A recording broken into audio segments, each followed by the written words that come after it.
И снова здравствуйте. Воротник пиджачный, английский, любой воротник индивидуален под каждого человека. Но именно этот заслуживает отдельного внимания своей популярностью, необходимым вниманием к четкости линий кроя, а также из-за того, сколько страха он вселяет необоснованного. Обычно в роликах рассказывается, как построить, но, зная свой прошлый опыт с того времени, когда я только начинала строить по популярным разным блогерам, не принимая во внимание необходимость чтения литературы, стало понятно, что построить элементарно просто. А самое главное, нужно обратить внимание на то, в каких рамках можно свое чувство прекрасного корректировать.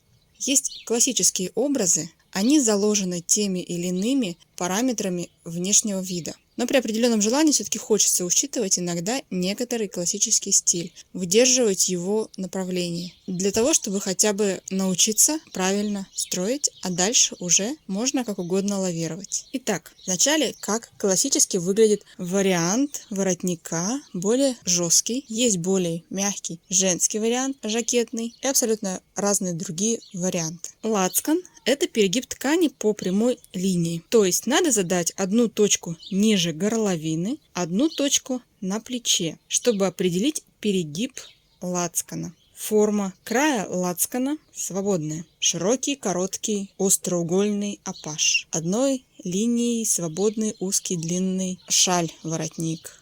Разрезной с углами, с раскепом, уступом, отдельно воротник, отдельно лацкан, нынешний обсуждаемый пиджачный воротник. Строится все по одной схеме. Разным является только внешний вид. Сначала форма задается на изделии, как она будет в готовом виде лежать, потом зеркально отображается от линии перегиба. Подробнее я говорила об этом в прошлом выпуске о воротниках. О воротнике в точном с единым отлетом и стойкой ролик был ранее о зависимостях ширины, длины линий, в высоте участков. Надо определить для себя желаемую высоту стойки. Степень прилегания воротника сзади к шее у плечевого шва. Обычно корректным является высота отлета внешней части, закрывающая линию втачивания стойки в горловину, когда не виден шов. Потому мой первый воротник пиджачный прекрасного изделия, которое я носила долго с гордостью, узнав каноны, я была удивлена, насколько это не было отражено в ролике, по которому я строила, хотя там много говорилось о построении, но не о внешнем виде.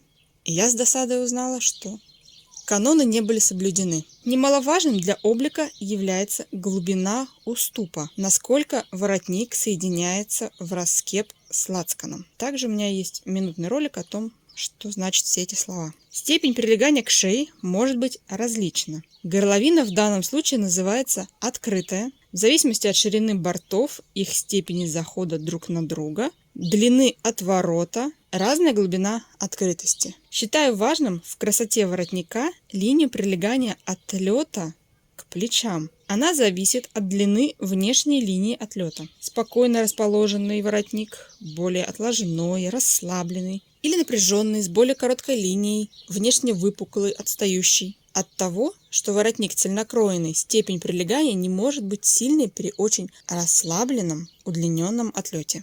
На практике подобраны опытными конструкторами соотношение высот стойки и отлета. Так считается, что отлет выше стойки на 1–1,5 см. Стойка рекомендуется 2,5–3,5 см, и потому при стойке в 2,5 см отлет это 3,5–4 см по высоте, а при стойке 3,5 см, например, высота отлета это 4,5–5 см. Не забывайте учитывать толщину ткани прокладочных материалов при расчете высот, чтобы не сделать излишне низкими. Также то, что один воротник, верхний, на который падает взор, огибает собой ниже лежащие слои, а это его укорачивает. Прежде чем строить, делать выкройку, расчет, необходимо все вот это учесть. Только тогда изделие получится нужным по образу, не потратить лишнее время. Иногда можно услышать в роликах, что нужно отступить от основания горловины сантиметр пол, 2–3, где как. Других рассказывают, что отступать не надо. Как же правильно? По ситуации. Если у вас тонкая блузочка с таким воротничком, то, конечно, можно ничего не отступать. И если отлет достаточно широкий,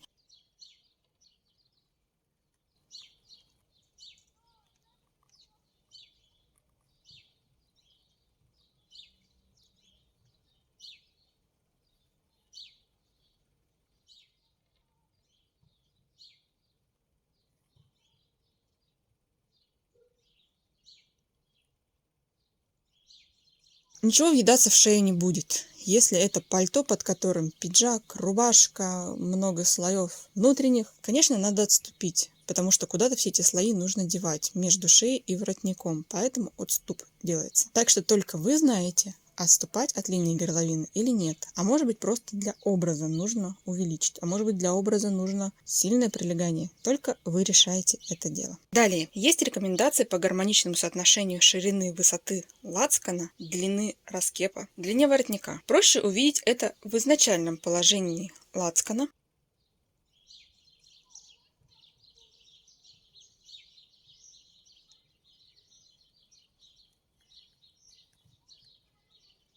Линия воротника по отлету прямая на всем протяжении от центра по спине в данном стиле воротника. Потому диагональ ниже, длиннее, чем длиннее раскеп.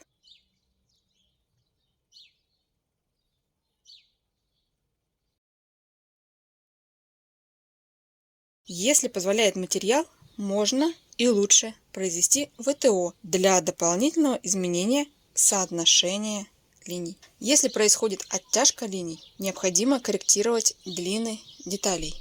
Но это чаще всего выполняют с нижним воротником. Верхний воротник, на который и падает взор, немного отлично от нижнего строится. Чтобы можно было достаточно оттяжку произвести, нижний воротник располагается под углом 45 градусов. Нижний воротник можно выполнять и из материала не основного, а специального для воротников. Нетканый материал называется фильц. Если все же нижний воротник строится из основного материала и располагается под углом, его можно разделить на две детали со швом по центру спинки. Угол выбирают расположение так, чтобы нить основы шла параллельно линии раскепа. Верхний воротник строят на основании нижнего, но с прибавками на огибание верхним нижнего по линии отлета и в концах воротника. Если нижний воротник был с оттяжкой, то с верхним воротником придется поступить иначе. Он располагается на материале по нитям основы параллельно центру спинки. Его оттяжка затруднительна, а одной деталью стойку с отлетом в таком случае не выполнить. Придется разделить. Поэтому получается, что существует два вида построения воротника с отрезной стойкой и одной деталью. Все вместе. Наиболее популярный воротник в интернете для простого краткого построения – это одной деталью. Но, как видите, есть разные случаи, и лучше знать их все. На самом деле я расскажу еще один вариант построения.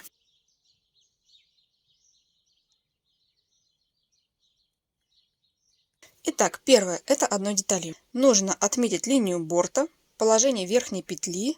На 1-1,5 см выше на краю борта нужно отметить начало перегиба лацкана. Далее нужно для себя решить, насколько открытой должна быть горловина, в какой точке сходятся лацканы.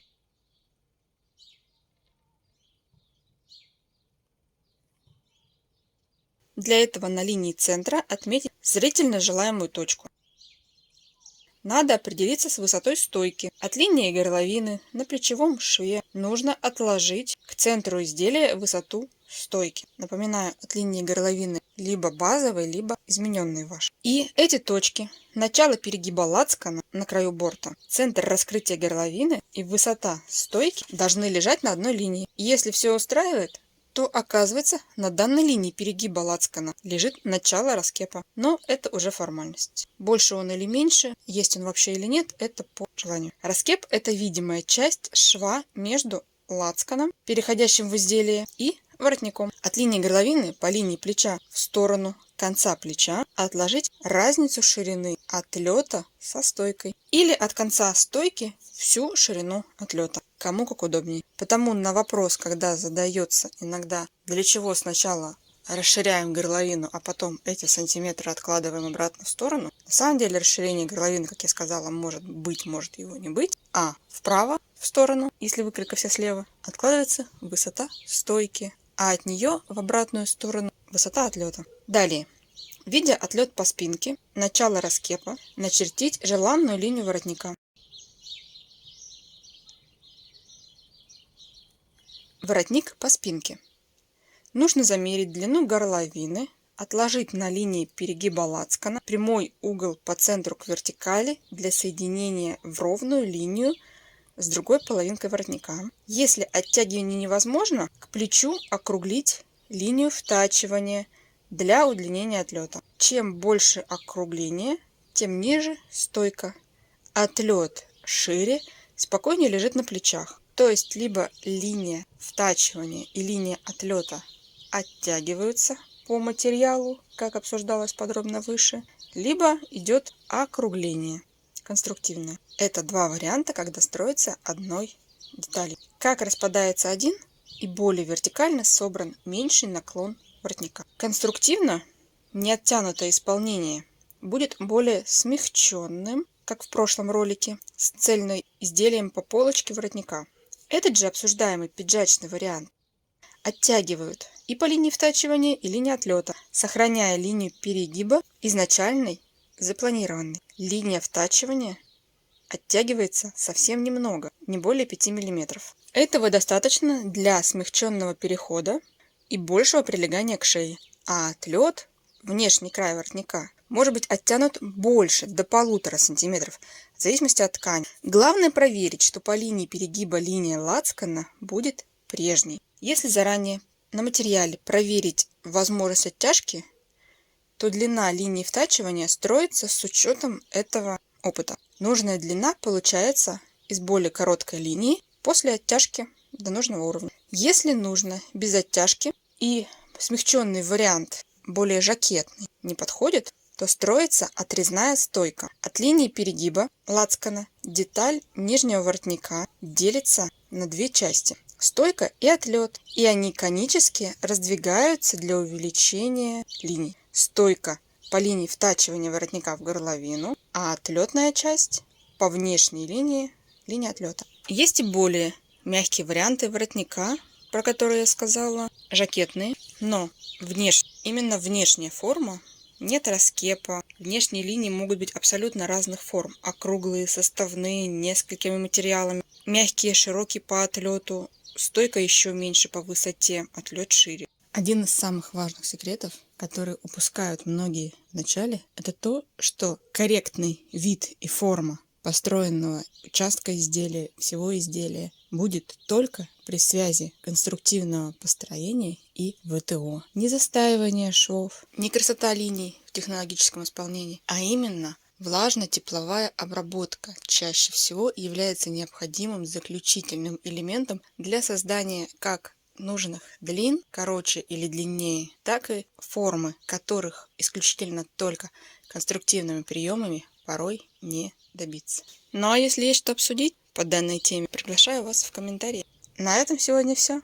До скорых новых встреч!